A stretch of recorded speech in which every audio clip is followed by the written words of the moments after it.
यदि आपके घर में आपके बच्चे बाहर पढ़ने गए हैं तो आपको जागरूक रहने की जरूरत है। साइबर ठगों ने ऐसे लोगों को चिन्हित करना शुरू कर दिया है जिनके बच्चे बाहर पढ़ने जाते हैं। ठग इनके परिजनों को फोन कर बच्चों के अलग अलग केस में फंसने की बात कहते हैं और उसके बाद ठगी की वारदात को अंजाम दे देते हैं। अकेले इंदौर में इस तरह से वारदात को अंजाम देकर ठगों ने करीब 29 लोगों से लाखों की ठगी की वारदात को अंजाम दिया है। तुम्हारा बेटा ड्रग केस में पकड़ा गया है। इस तरह का फोन कॉल आपके पास भी आ सकता है। ये साइबर ठगों की वारदात करने का नया तरीका है। साइबर ठगों ने उन लोगों को चिन्हित करना शुरू किया है जिनके बच्चे बाहर पढ़ने जाते हैं। ठग ऐसे लोगों को बच्चों के नाम से डराकर रुपयों की मांग कर रहे हैं। इंदौर क्राइम ब्रांच के पास पहुंची शिकायतों में 29 ऐसे लोगों की शिकायत है जिन्हें बच्चों के केस में फंसाने का डर दिखाकर ठगी की गई है। सबसे पहले आपको बताते हैं कि यह वारदात को कैसे अंजाम दिया जाता है।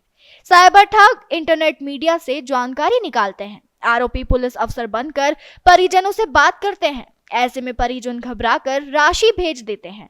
इसके लिए सबसे अधिक जरूरी है कि सोशल मीडिया पर अपनी निजी जानकारी कम से कम शेयर की जाए। इंदौर में अभी तक हुई 29 वारदातों में 12,32,000 रुपए की ठगी की वारदात सामने आ चुकी है। हालांकि इसके लिए बचाव के तरीके भी है जिन्हें ध्यान में रखकर ऐसी ठगी की वारदातों से बचा जा सकता है। रेप के केस में 3 लड़कों के साथ फंस गया है आपका बेटा। ड्रग के केस में 3 लड़कों के साथ फंस गया है आपकी लड़की। 3 लड़कियों के साथ ड्रग का यूज करते हुए पकड़ी गई है। इस तरह के कॉल्स किए जाकर साइबर फ्रॉड की घटनाएं बढ़ी हैं। इसमें क्राइम ब्रांच में एक साल में लगभग 29 से अधिक घटनाएं इस तरह की आई हैं जिसमें कि लोगों के साथ फ्रॉड किया गया है। एक पेरेंट्स के साथ फ्रॉड किया गया था। उनका बच्चा कोटा में पढ़ रहा है और कोटा में रहकर नीट की तैयारी कर रहा है। उसके लिए बताया गया कि आपका लड़का ड्रग के केस में फंस गया 3 लड़कों के साथ, तो उसके साथ 1 लाख का फ्रॉड किया गया।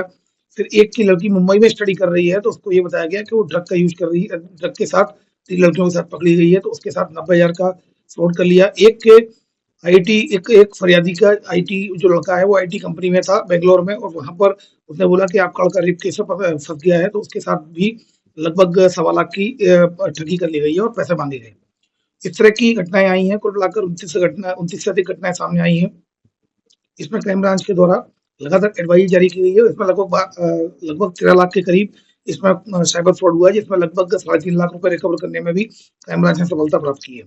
इस तरह की इस संबंध में क्राइम ब्रांच के द्वारा एडवाइजरी भी जारी की गई है कि इस तरह कॉल्स पर विश्वास नहीं करना है। कोई भी लॉ एनफोर्समेंट एजेंसी पैसा नहीं मांगती है, और इस तरह से अगर कोई भी कॉल करके अगर ऐसा बोलता है कि आपको लड़का 3 लड़कों के साथ रख के केस में फंस गया है, आप उस नंबर को वेरीफाई करें और तुरंत जैसे ही अगर इस तरह के कॉल आते हैं, अगर फ्रॉड हो जाता है तो 1930 पर कंप्लेंट करें, और अगर फ्रॉड नहीं होता है लेकिन अगर कोशिश की गई है तो ऑनलाइन रिपोर्ट जो पोर्टल है चक्षु पोर्टल, उस पर आप कंप्लेंट रजिस्टर कराकर उसमें जागरूक नागरिक बने।